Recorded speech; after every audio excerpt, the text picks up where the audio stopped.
Son las 7 en punto de la mañana, las 6 en las Islas Canarias. Buenos días, soy Rosana Laviada. Reciban un cordial saludo en nombre de todo el equipo que hace posible Es la Mañana de Federico en este martes 26 de marzo, que podría ser perfectamente 25 de enero, porque qué frío hace, señores.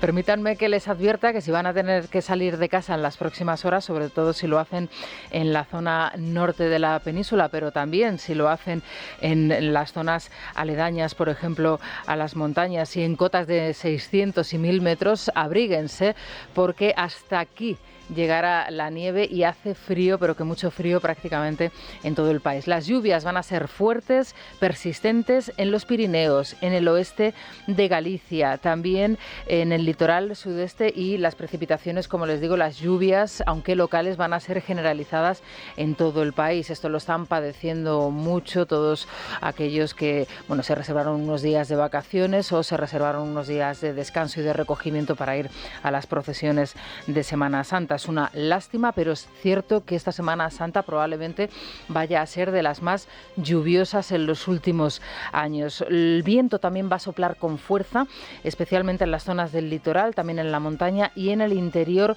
de la península, en el tercio oriental peninsular. Ahora mismo la máxima hoy en Castellón 21 grados y la mínima en León -1 grado.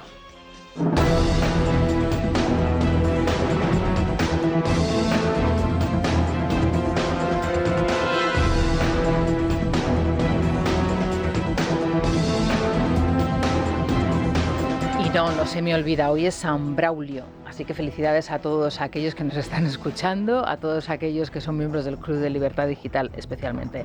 Permítanme unos minutos, tan solo unos minutos, de verdad, para hablarles de política y de los políticos. Dirán ustedes, pero si ustedes se pasan todo el día hablando de política y de los políticos, pues tienen ustedes razón, pero permítanme que me dirija a ellos tan solo durante unos instantes, solo les reclamo unos minutos. No creo que les extrañe a muchos de ustedes si les digo que el 90% de los ciudadanos españoles desconfía de los políticos y que este porcentaje se sitúa en el 78% cuando hablamos del Congreso de los Diputados. El 78% de los españoles alberga ese mismo sentimiento sobre instituciones tan importantes en nuestro país como el Congreso de los Diputados, la sede de la soberanía nacional.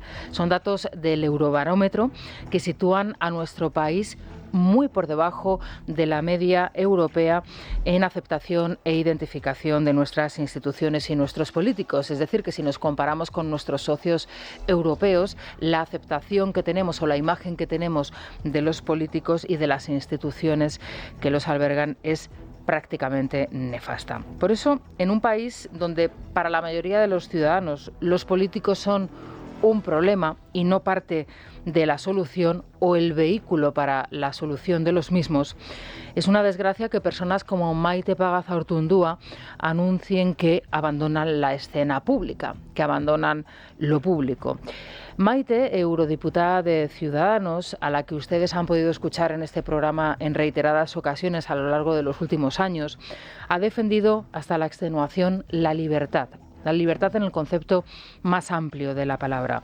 Su familia lo hizo hasta la última de las consecuencias, entregando la vida, que es el bien más preciado que tiene una persona, y desde que la ETA entrara en sus vidas, segando la vida de su hermano, no ha parado de luchar por ella, por la libertad, tanto individual como colectiva. Desde movimientos de la sociedad civil, como por ejemplo Basta Ya, hasta la acción pública desde el Parlamento Europeo para frenar acciones golpistas y terroristas como la de Puigdemont y el Tsunami Democratic, denunciando, entre otras cosas, la injerencia rusa en el golpe y en Cataluña. Una investigación que ha resultado clave, fundamental, en la movilización internacional contra la amnistía y las políticas de Sánchez para conseguir el apoyo de los independentistas a su gobierno.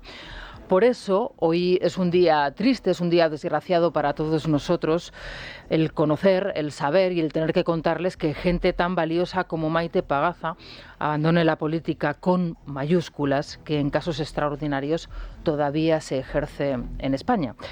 En este sentido, ayer Borja Sémper, el diputado popular, se lamentaba, tras la reunión del Comité de Dirección del Partido Popular, el ambiente irrespirable en el que ha convertido Pedro Sánchez la política en nuestro país.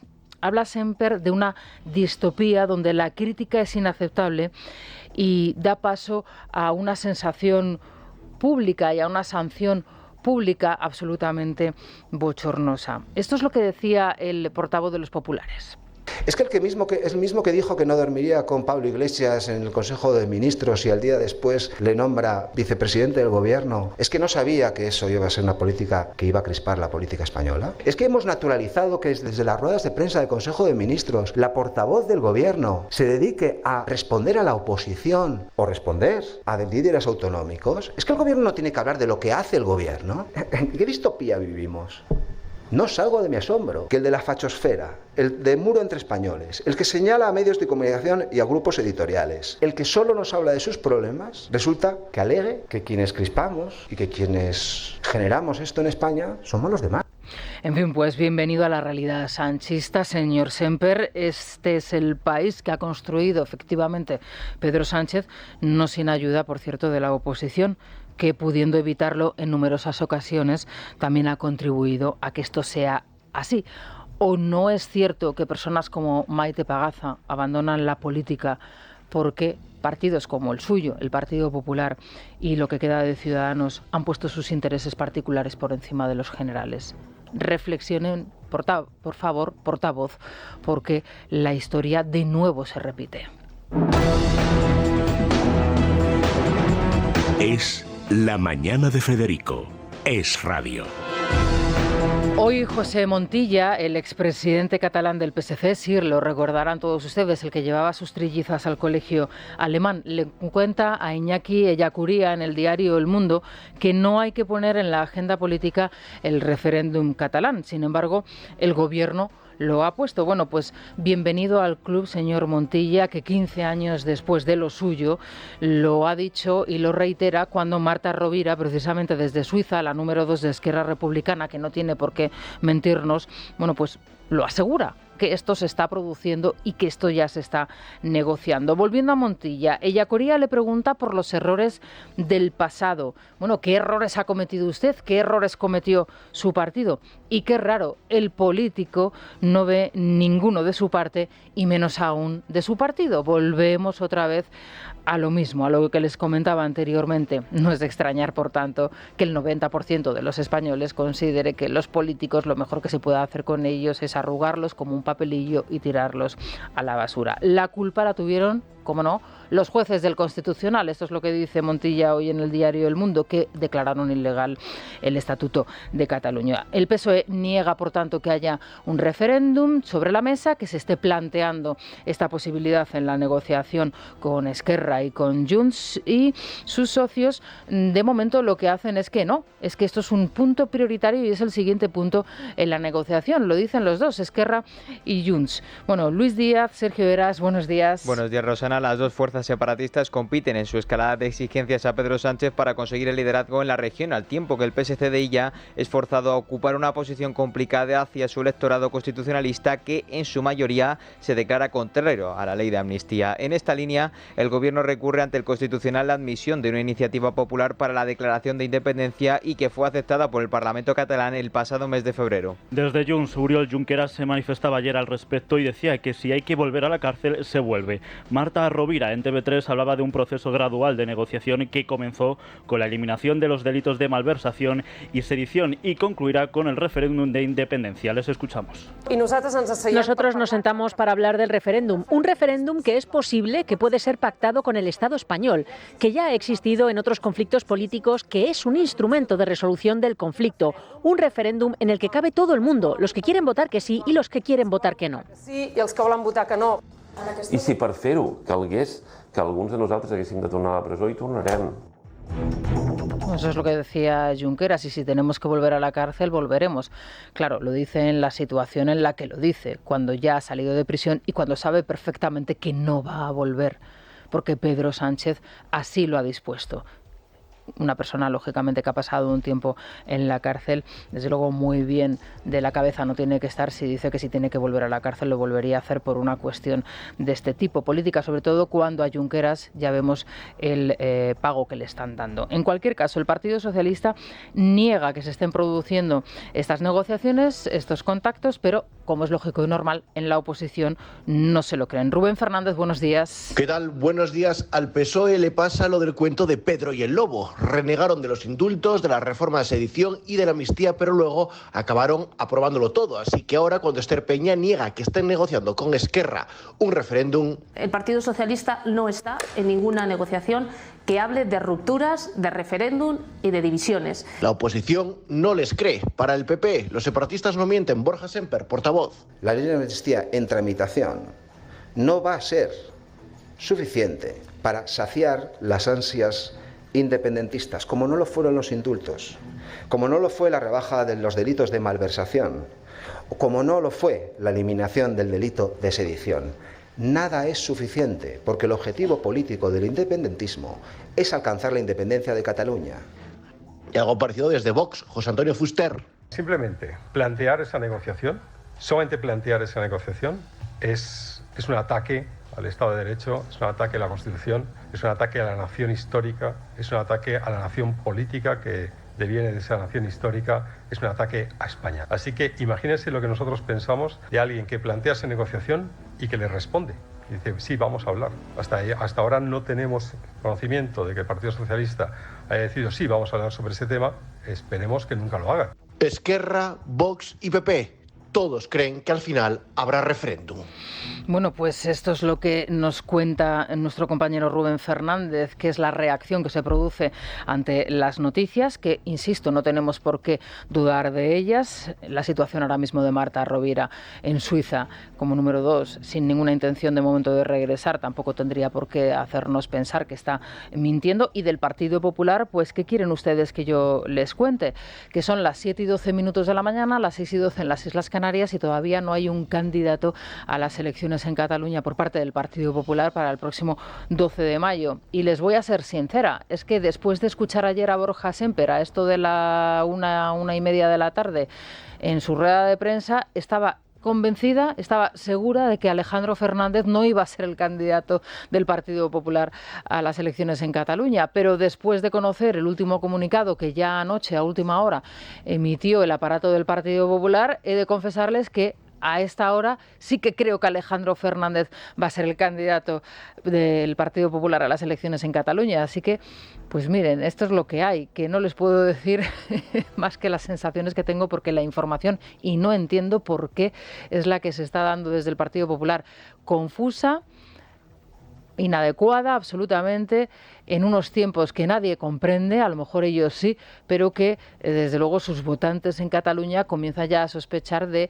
otras circunstancias que se pueden estar dando dentro del aparato del partido para que esto se produzca de esta manera. Tal y como confirmó el PP, Alberto Núñez Feijóo y Alejandro Fernández mantuvieron ayer un encuentro para poner en común su visión sobre Cataluña. Las mismas fuentes explicaban que en las próximas horas se concluirá con esta ronda de consulta con los principales activos del partido en la comunidad y se comunicará el candidato, que anoche Sirera, en conversación con Esmeralda Ruiz en la noche, decía desconocer. Que va a ser alguien que va a defender la Constitución, la unidad de España y la lucha sin igual contra los separatistas y sus socios del Partido Socialista, ¿no? Espero y deseo que sea el mejor candidato, que sin duda lo va a ser. En las próximas horas, imagino que días con muchos, despejaremos la incógnita. Lo que sí sé es que no va a ser el candidato que le guste a Sánchez, ni el candidato que le guste a Puigdemont, ni a Junqueras.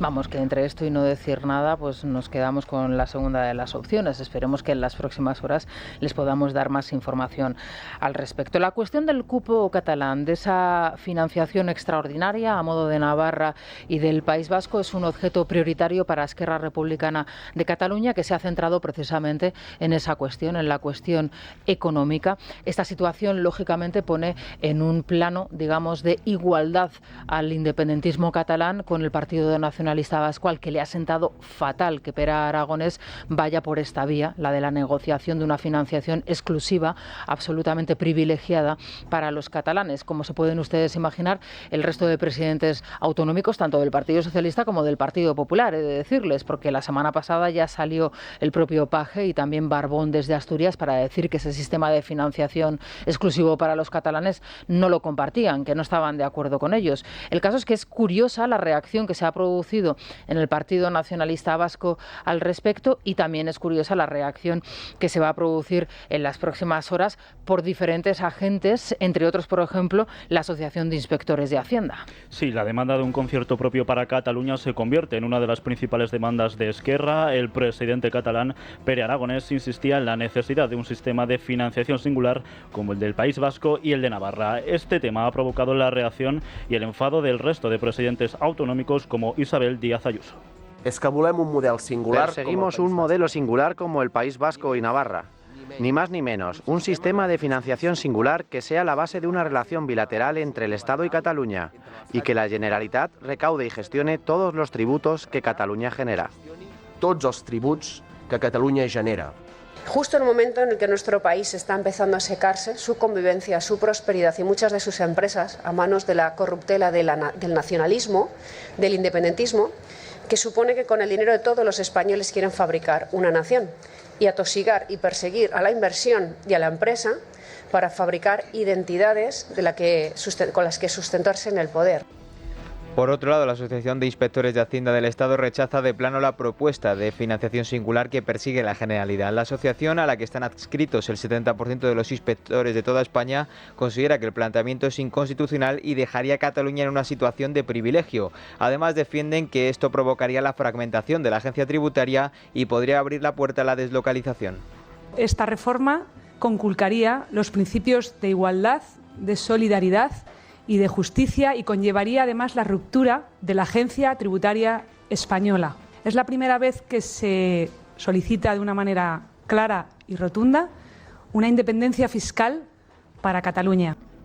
Bueno, pues ojo con esta cuestión, porque desde luego va a ser una de las principales reivindicaciones que en campaña va a hacer efectiva probablemente el gobierno, y que le va a ceder a Esquerra Republicana de Cataluña y a Junts de paso. Es curioso, ¿no?, el enfrentamiento que se están produciendo entre los dos liderazgos independentistas, luchando precisamente por liderar, digamos, esa batalla en Cataluña, dando por hecho que el Partido Socialista de Cataluña de Illa ganaría las elecciones, que todo esto está todavía por ver. Y ojo con ella, porque ayer en la tertulia hablábamos de la posibilidad de que novedades al respecto de la investigación del caso Koldo, del caso Mascarillas, del caso Sánchez, del caso PSOE, afecten al líder del Partido Socialista de Cataluña, que recordarán todos ustedes, era el ministro de Sanidad. Yo aquí lo he repetido, lo he reiterado. España debería hacer un proceso general del COVID, de la gestión del COVID, porque es el país que hizo una gestión nefasta, la peor gestión que se recuerda y que se ha analizado con datos en Europa, y esto es así. Solamente Inglaterra, pero Inglaterra está fuera de la Unión Europea, supera a España en los peores datos de la crisis del coronavirus, y ahí estaba al frente de todo Salvador Illa como ministro de Sanidad. Bueno, pues hoy el candidato del Partido Socialista de Cataluña se tiene que enfrentar, entre otras cosas, a ese dilema, al de las informaciones sobre su nefasta gestión al frente del departamento. Y hoy Voz Populi introduce novedades al respecto sobre la compra sospechosa y el pago de 5 millones de euros en muestras COVID a una asesoría fiscal sin empleados, precisamente para comprar esos productos necesarios para hacer los test. Eso lo publica hoy Voz Populi. Y al respecto de Begoña Gómez, ayer nosotros en Libertad Digital les contábamos que está siendo investigada por la UCO, al igual que Aldama, a pesar de lo que dice el Partido Socialista y el Gobierno, en este caso de Pedro Sánchez. Ojo, porque comienzan a darse pasos interesantes en este sentido, y ayer el Partido Popular anunciaba que no descarta la creación de una comisión de investigación exclusiva precisamente sobre el papel de Begoña Gómez y esa financiación, ese rescate a Air Europa. El Partido Popular no descarta la creación de una comisión de investigación parlamentaria específica sobre lo ocurrido con el rescate de Air Europa y los contactos actos de Begoña Gómez. Los populares eligen a Luis Santamaría como portavoz en el Senado y a Bendodo en la del Congreso. El Confidencial publica que el comisionista del caso Koldo, Víctor de Aldama, carga contra el juez por el embargo indiscriminado de 8 millones de euros. El magistrado ha bloqueado las cuentas del Zamora Club de Fútbol, en las que Aldama consta como autorizado o apoderado, al sospechar que invirtió parte de las comisiones en el equipo. Voz Populi, por su parte, atribuye a Salvador Illa el pago de 5 millones de euros, la mitad de ello por adelantado, para el suministro de hisopos con los que se toman muestras de COVID a una empresa experta en asesoría fiscal y que facturaba tan solo 4.000 euros al año. El portavoz del PP, Borja Semper, anunciaba después del comité de dirección que investigarán todas las ramificaciones del caso hasta el final.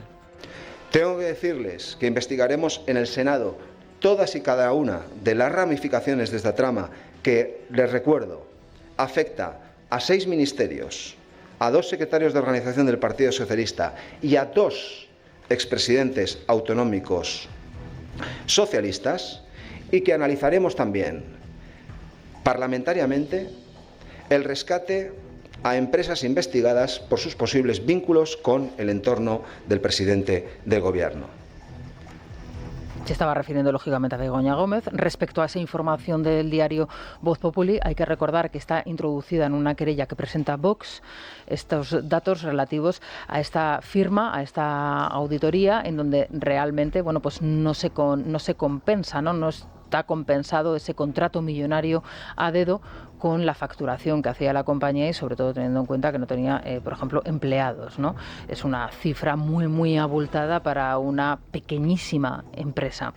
Respecto a la investigación que está desarrollando la Guardia Civil en Valencia y que afecta a otro grande o ex grande, podríamos decir, del Partido Socialista, en este caso valenciano, Ximo Puig, que ahora tiene un retiro dorado, pero que anteriormente fue presidente de la Generalidad Valenciana. Ojo, porque la Guardia Civil continúa investigando no solamente las subvenciones de su gobierno, sino las subvenciones de su gobierno a su entorno.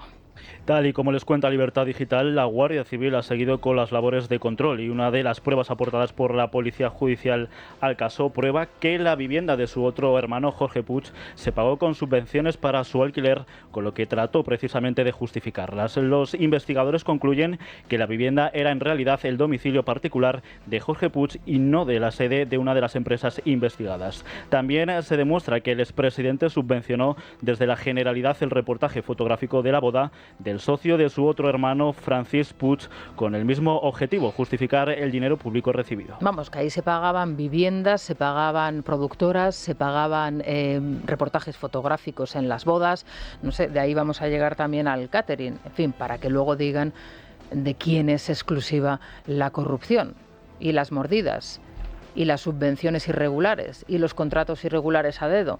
En fin, esto es la investigación que afecta, como les digo, al Partido Socialista de Valencia y que ahora mismo tiene a Ximo Puig y a toda su familia en el centro de la investigación que está desarrollando la Guardia Civil. Tienen más información, por supuesto, en libertaddigital.com. Son las 7:22 de la mañana, las 6:22 en las Islas Canarias. Nos vamos a conectar al planeta con Iberia. Entre Oriente y Occidente, entre lo tradicional y el modernismo. Así es Tirana, la capital de Albania. Un tesoro por descubrir. Iberia ofrece nueva ruta a Tirana con 3 vuelos semanales. Hazte con tu vuelo en iberia.com. Iberia, cada día es el primer día. Es la mañana de Federico, con Federico Jiménez Los Santos. 7:33 de la mañana, 6:33 en las Islas Canarias. Continúan escuchando Es la mañana de Federico y vamos a contarles primero cómo está el tiempo. Hace frío, han bajado muchísimo las temperaturas, las lluvias son generalizadas en todo el país y la cota de nieve también baja de 600 a 1000 metros en zonas montañosas. Mucha precaución, sobre todo en el interior, en las zonas montañosas y también en el litoral, porque la lluvia, como les digo, y el viento hace acto de presencia prácticamente en todo el país. No les voy a decir que aquí está el invierno, que llama a nuestras puertas, porque luego la gente se enfada, me dice que soy una exagerada, pero lo cierto es que esto es una sensación térmica más cercana al invierno de la que hemos tenido este año que a la primavera, que es lo típico en esta época del año. Bueno, luego vendrán algunos y me dirán, no, es que esto en el mes de marzo es algo habitual. Bueno, yo el plumas en el mes de marzo normalmente no me lo suelo poner y hoy me lo he tenido que poner. Eso sí, en Castellón en algunos puntos máximas de 21 grados, mínimas en León con -1 grado. Bien, yo ayer les hablaba de ese vía crucis particular que estaba atravesando Pedro Sánchez. Decía que con, lógicamente, matices, porque él no lo hace para el bien y para la salvación de todos, sino todo lo contrario, para la salvación de él mismo, de su única persona como individuo. Bueno, también un vía crucis particular, el de Yolanda Díaz, desde las elecciones gallegas, desde ese fracaso en su tierra, las elecciones en Galicia. La verdad es que el partido que ahora mismo es socio en el Ejecutivo se está disolviendo como un azucarillo, y su persona, tanto a nivel, digamos, político como incluso personal, ya no tiene esa aceptación que tenía, por ejemplo, entre los medios de comunicación e incluso, me atrevo a decir, entre los propios ciudadanos, como está quedando de manifiesto en las elecciones y en los procesos electorales a los que ella se está sometiendo como lideresa de la formación ahora mismo, que forma parte del gobierno, y como vicepresidenta del gobierno que es. Ojo, porque ya hay una marca que se ha desligado de Sumar para la presentación de las listas europeas y de las elecciones europeas del próximo mes de junio. Y ojo, porque vemos también a determinados portavoces de esa formación, ministros al mismo tiempo, que están desbarrando bastante en sus explicaciones. Por ejemplo, a la hora de explicar por qué se le imputa un delito a Isabel Díaz Ayuso, o por qué se le tendría que investigar a Isabel Díaz Ayuso por un caso de corrupción que a ella no le afecta, ni tampoco a la Comunidad de Madrid, ni tampoco a su gobierno. Seguimos contándoles las noticias con Luis Díaz y con Sergio Era. Sergio, buenos días de nuevo. Buenos días, Rosana. Se intensifica la crisis interna en Sumar. Apenas 2 días después de su asamblea fundacional se queda sin uno de sus aliados en Baleares. La marca nacionalista Més por Mallorca ha decidido este lunes romper con el partido de Yolanda Díaz para no concurrir juntos en las europeas, para decantarse por Esquerra Bildu y el BNG. El partido ecosoberanista insular ha tomado esta decisión a través de su asamblea con más del 89% de apoyo, tras sentirse apartados por la formación de la vicepresidenta. Y la izquierda continúa con sus ataques a Isabel Díaz Ayuso después de conocer que su pareja está citada a declarar ante la inspección fiscal el próximo 20 de mayo, según ha adelantado el diario.es. Esta vez el portavoz de Sumar, Ernest Urtasun, señala que Ayuso no ha dicho la verdad, pidiendo de manera rocambolesca su dimisión, pese a que a la presidenta madrileña no está inmersa en ningún caso de corrupción. Decir de una manera muy clara que esto se ha convertido en un caso de corrupción de Isabel Díaz Ayuso. ¿Por qué? Porque ella ha mentido. Ella mintió cuando dijo que a su pareja solo le afectaba una inspección de Hacienda, cuando era ya conocido que su pareja estaba tratando pactar con la Fiscalía un acuerdo por delitos que él ya había reconocido. Y como es el caso Díaz Ayuso, ella tiene que dimitir. Entonces, a su jefa de filas, a Yolanda Díaz, se la tiene que juzgar y se la tiene que imputar un delito de pornografía infantil y de pederastia. Es uno de los casos más oscuros de la vicepresidenta del gobierno y que nadie, por cierto, quiere sacar. Uno de sus colaboradores más estrechos en su etapa en el Ferrol y después en la Junta de Galicia fue investigado, imputado y detenido por una cuestión de pornografía y de difusión de pornografía infantil y casi de pederastia, porque estuvo a punto de contactar con una serie de menores a través de unos servicios en los Estados Unidos. De hecho, vinieron aquí agentes de Estados Unidos para llevárselos.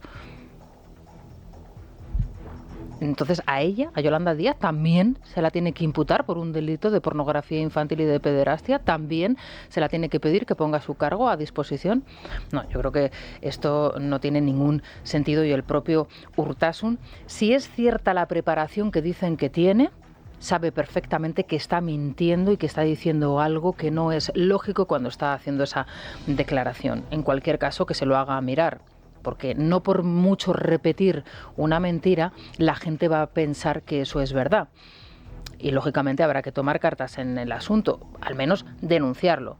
Y si esa es la tabla de medir o la regla que se va a utilizar para todos los políticos a partir de ahora, si uno de sus colaboradores, si una de las personas que están, ya no colaboradores, si una persona anónima que convive con ella, tiene una investigación fiscal como millones de personas tienen en nuestro país, ¿se la tiene que imputar a la señora Díaz Ayuso?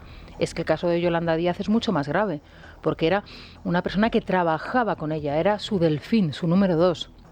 Y ella ocultó lo que estaba pasando en esos ordenadores y el material que se estaba distribuyendo a través de esos ordenadores de su persona de confianza, en Ferrol y en la Junta de Galicia, en los despachos de la Junta de Galicia que ocupaba, en este caso, Yolanda Díaz y su colaborador. En fin, ojo a la información que publica hoy el diario ABC y que tiene que ver con esa preparación y esa exposición, esas explicaciones sobre la conexión rusa en Cataluña. El gobierno de Pedro Sánchez sigue sin acudir al Congreso para rendir cuentas sobre la conexión entre el régimen de Rusia y el secesionismo. Según publica hoy ABC, tanto Óscar López como la directora de Seguridad Nacional no acudieron a la comisión mixta para explicar el informe del año 2022 en el que se constatan esos vínculos. Por otra parte, la presidenta de dicha comisión ha acusado a Moncloa de dificultar el contacto con la presidencia, a lo que se le suma la carta de queja de la diputada del PP, Ana Pastor, ya que tanto López como la directora del Departamento de Seguridad Nacional, Loreto Gutiérrez,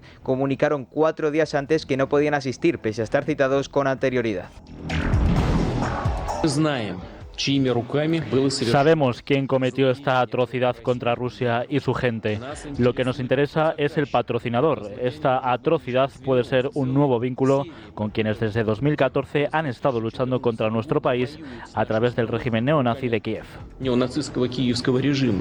Vladimir Putin admite que el atentado de Moscú fue obra de los islamistas radicales, pero insiste en vincularlo con Ucrania. El presidente ruso ha insistido en que el ataque terrorista, el mayor de las últimas 2 décadas, es parte de los ataques de Kiev contra Rusia, sosteniendo que están pagando a unos musulmanes radicales, siguiendo con los deseos de Estados Unidos para imponer al país ruso su agenda. El régimen lleva días intentando involucrar a Ucrania, queriendo tapar uno de sus mayores fracasos por parte de sus servicios de seguridad. Y nos alegra mucho volver otra vez a leer a Xavi Colas en las páginas del diario El Mundo, precisamente contándonos esta información y sabiendo que nuestro compañero periodista pues puede seguir realizando las labores de información y ojalá que las pueda realizar con cierta normalidad o tranquilidad, cosa que me temo mucho que va a ser bastante dificultoso, pero insisto, nos alegra mucho poder volver a leerle un día como hoy. Mientras tanto, en Venezuela, desde Venezuela, nos llega de nuevo este sonido, esta declaración.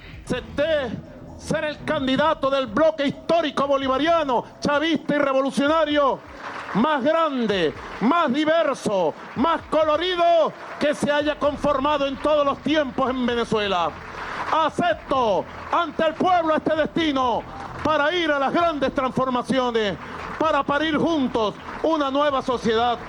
Sí, es Nicolás Maduro, habla desde Venezuela después de impedir a la oposición que se registre y que pueda hacerlo, pueda presentarse a esas elecciones con normalidad y en libertad. Está inhabilitada María Corina Machado y la persona a la que pusieron, bueno, pues de alguna manera candidata para sustituir, también bloqueada su candidatura. Es complicado, ¿no?, poder asumir lo que está sucediendo en este país tan querido y tan cercano, a pesar de la lejanía y los kilómetros que hay en la distancia. Cerca de 8 millones de venezolanos han tenido que abandonar el país en los últimos años. Muchos de ellos conviven con nosotros con normalidad y con libertad, y es verdaderamente complicado, ¿no?, poder hablar de cierta esperanza para el pueblo venezolano cuando uno escucha declaraciones como la que acabamos de escuchar y cuando les tiene que contar noticias como la que les tenemos que contar. La dictadura de Nicolás Maduro impide a la oposición presentarse a las próximas elecciones presidenciales ante la amenaza de continuidad del régimen. La maquinaria chavista ha bloqueado todas las posibilidades para la candidata Corina Lloris, sustituta de María Corina Machado, y pueda inscribirse, señalando que la candidata tiene otra nacionalidad además de la venezolana. La oposición considera que se han violado todos los derechos constitucionales y exige al Consejo Nacional Electoral que proceda de inmediato a otorgar una prórroga. El Consejo de Seguridad de la ONU ha aprobado por primera vez un llamamiento al alto el fuego en Gaza. La resolución ha sido aprobada por 14 votos a favor y con la abstención de Estados Unidos. Esto ha provocado que el primer ministro israelí, Benjamin Netanyahu, haya cancelado la visita a Washington de sus asesores, criticando esta nueva postura, asegurando que es un claro retroceso, argumentando que apoyar este alto al fuego sin liberación de rehenes contradice la postura anterior y perjudica gravemente al curso bélico.